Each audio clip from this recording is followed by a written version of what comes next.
Grace ban just means like we want Catherine unless you're willing to ban it away. But Baptiste is going to be the first pick coming out for Nova. This is so characteristic of Nova. You know, Starboy loves to play this as the captain, and Delphi's more than happy to take it into the jungle. Taking away the Celeste and the Black Feather, though, definitely focusing on different hero pools, not just those of the captains. Yeah, and they didn't feel the need to either pick or ban Lyra because Catherine was already picked up, so you can just let her through. She's not going to be too hurtful. If anything, you can pick her up and play Baptiste in the jungle if you wanted to. Glaive, that's probably going to be hammy on Glaive in lane. It's one of his strongest characters too. He can apply a lot of pressure in lane and in mid-game. If they get a slight lead, you'll see him bursting people down very quickly. And I'm a little bit surprised by this draft moves actually really quickly. Jewel Rhyme. Oh man, I guess it's a variation of the triple stun, but that is a very different composition from anything that we would have expected. I mean, Jewel is actually one of the characters that we forgot to talk about because this is one of the characters that have seen a lot more play in 2.8, especially on the European side, but we see her here in North America too. She has a very high burst damage, and she's very strong in lane pressure. Let's talk about the fact that this is likely going to be a weapon power duel going towards the lane as well. Rhyme is basically only ever CP jungle, right? So the only other time we've really seen this was Best Chuck last season. And can I just point... Ready to go here. And Scoundrel, we have a Jewel on the fold. I am very excited about this. We have a Jewel, a Rhyme, and a Catherine. That's a really interesting composition. Very burst heavy if you can land that stun or a root onto somebody. Truth is on the Sky here. They've already caught out Evo very early on. Evo taking a whole bunch of damage, just sitting on that healing flask. He's able to get that off before he actually dies, and the healing can come through. He can sustain himself, stay out there on the fold pretty well. Actually, the Iron Guard contract doing work for them as they move forward. Starboy is going to have to be careful, just throwing out his bad mojos, keeping a very nice range. But yeah, you can see Truth feeling pretty good on the Sky. I'm excited to see what he can accomplish here. Yeah, I'm assuming it's going to be CP, because if it's a CP Sky that scales into the late game, if Truth plays well, this should be Nova's game. Wait a second, though. It should be. Elder Treant's going to go the way of Rogue, and now the chase is on. It's going to be Rocket Leap forward. They stun up on to the Baptiste there, coming through with the Thunder Strike. Starboy just healing himself up. Healing Flask is pretty good.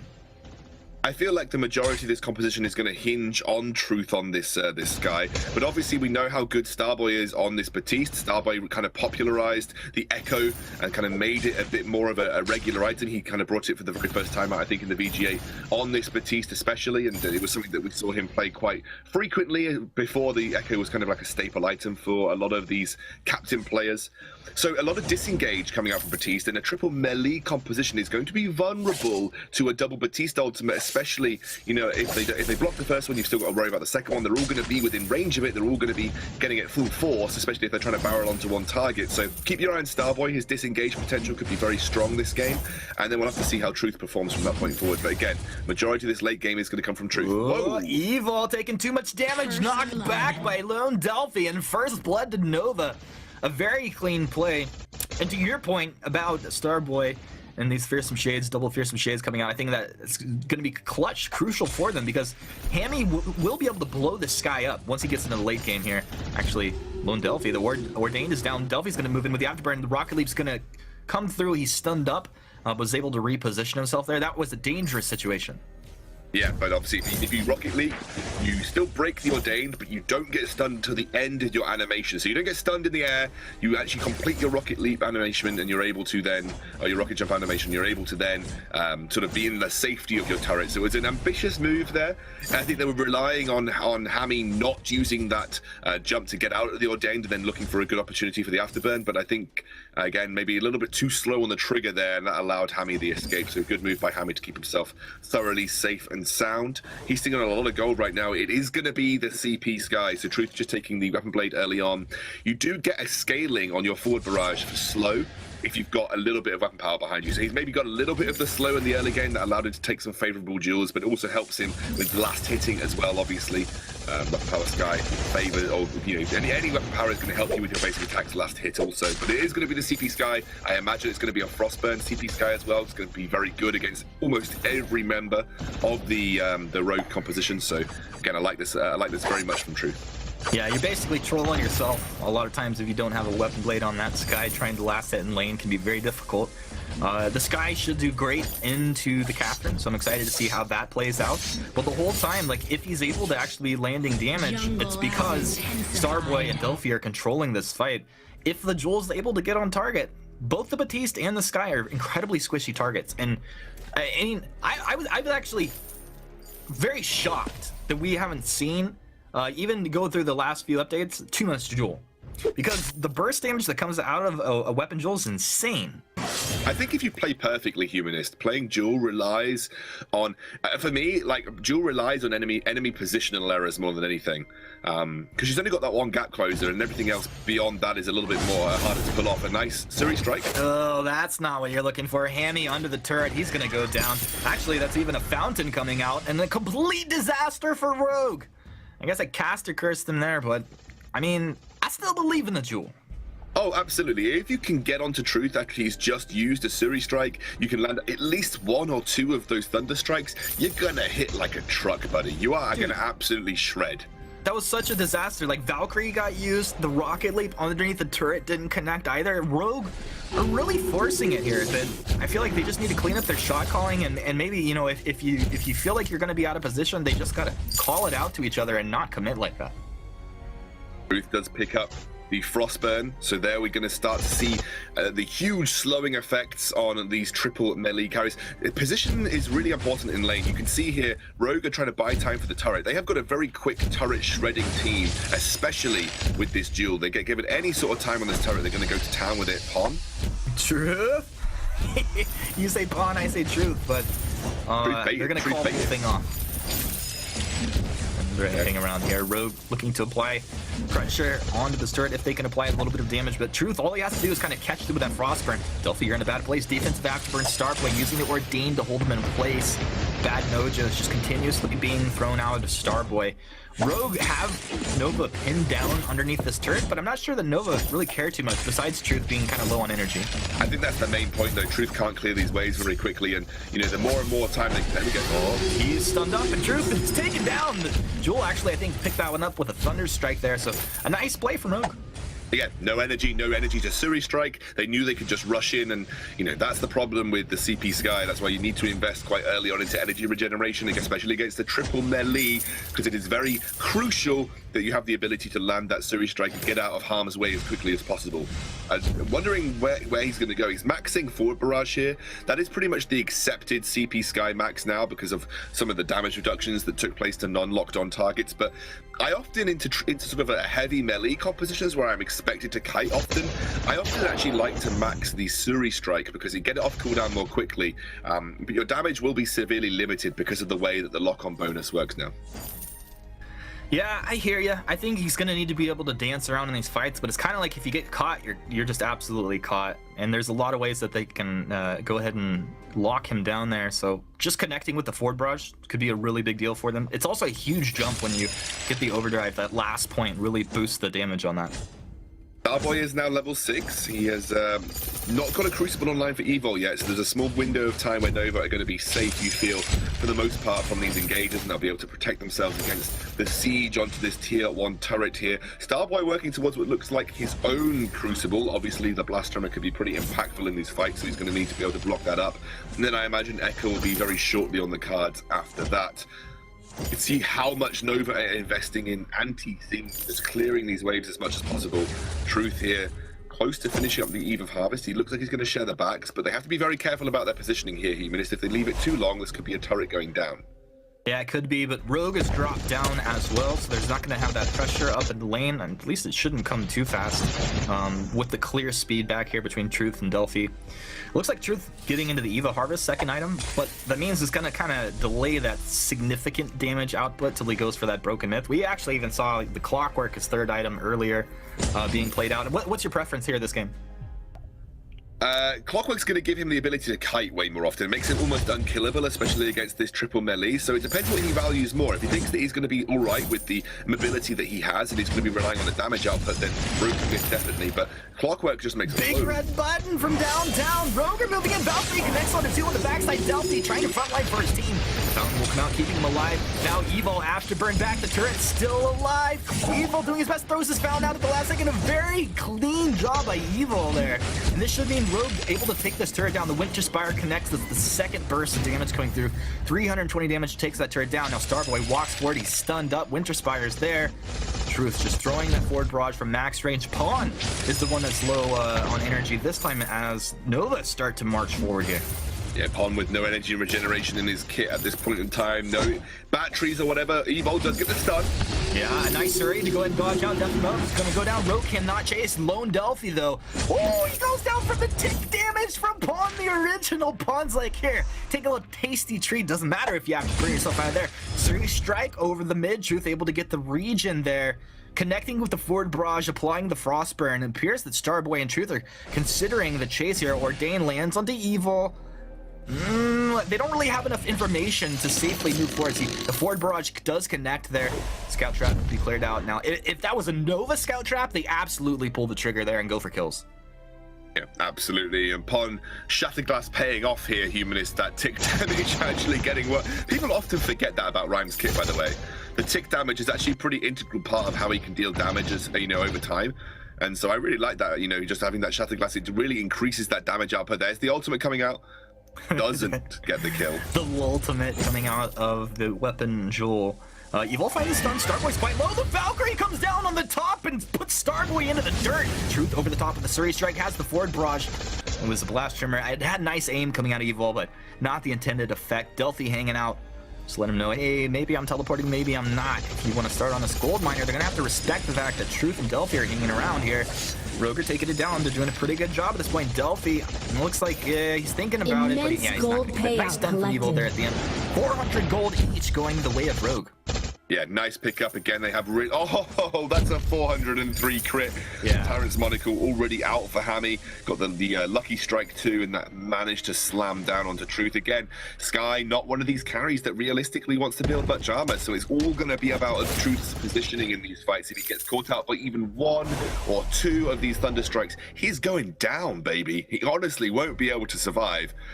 So again, you know, like I said, he's working towards the broken myth here, Humanist. This is him saying that he thinks that his positioning without the use of Clockwork is going to be better. He has maxed the Surrey strike, by the way, over the forward barrage. Seems to have changed his mind halfway through to picking up points. Some people do like to put a number of points into forward barrage first before maxing the Surrey strike, but I do agree maxing Surrey strike is more important against the triple melee composition. Yeah, I think that makes more sense here. Definitely interesting, though. We'll keep our eyes on how everything plays out as far as the next ability points going out. Delphi almost getting caught down in the jungle, playing with fire. At this point, we are almost 12 minutes in. It's 3-2.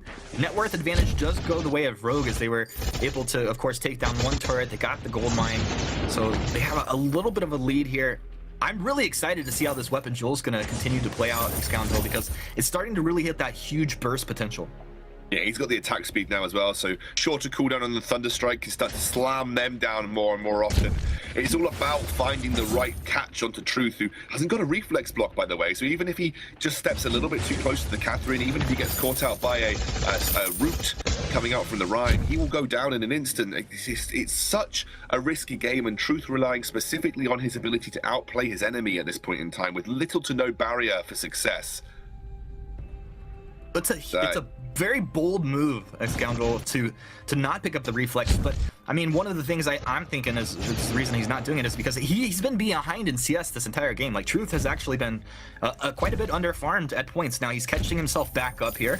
Hammy does still have the lead, but Truth just feeling like, dude, I need to have this damage output. Otherwise, it doesn't matter if I'm able to survive with one reflex. Yeah, absolutely. I mean, Lone Delphi right now is a peel machine for the Sky. He's never going to be, you know, instantaneously threatening one of the enemy carries. He's literally there to either reposition or isolate a target for Truth. It's all about the Truth game at this point in time, a little bit like it was with the Celeste. He is going to still got the healing flask though, so item-wise and slot efficiency, he's kept that up. The healing pretty important. There's the ultimate. They're zoning away.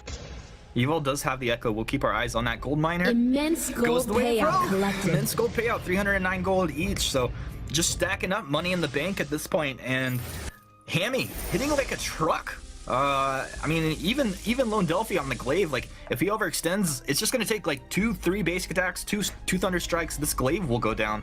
But Truth will absolutely get shredded.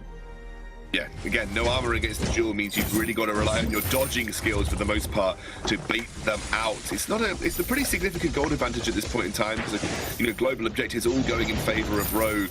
But Nova look like they're playing the turtle game, just trying to do a classic old TSM, trying to get towards the late game. As you see, the reflex block now picked up for Truth, and he's picked up another crystal bit here, which to me would just say that he's not going towards that clockwork build that we sometimes see on Skies. No, sold it, boys. Is going towards the clockwork build that we sometimes see on Skies. Trolled. I got trolled by Truth. Oh, it's alright. We all got trolled. My brain started working. I was like, oh, what's the call? What's the play here, Truth? And of course, Truth just having a little fun here. They're not playing minions. That's not the afterburn you're looking for. Delphi. Gotta be careful. He did pop his Aegis off there.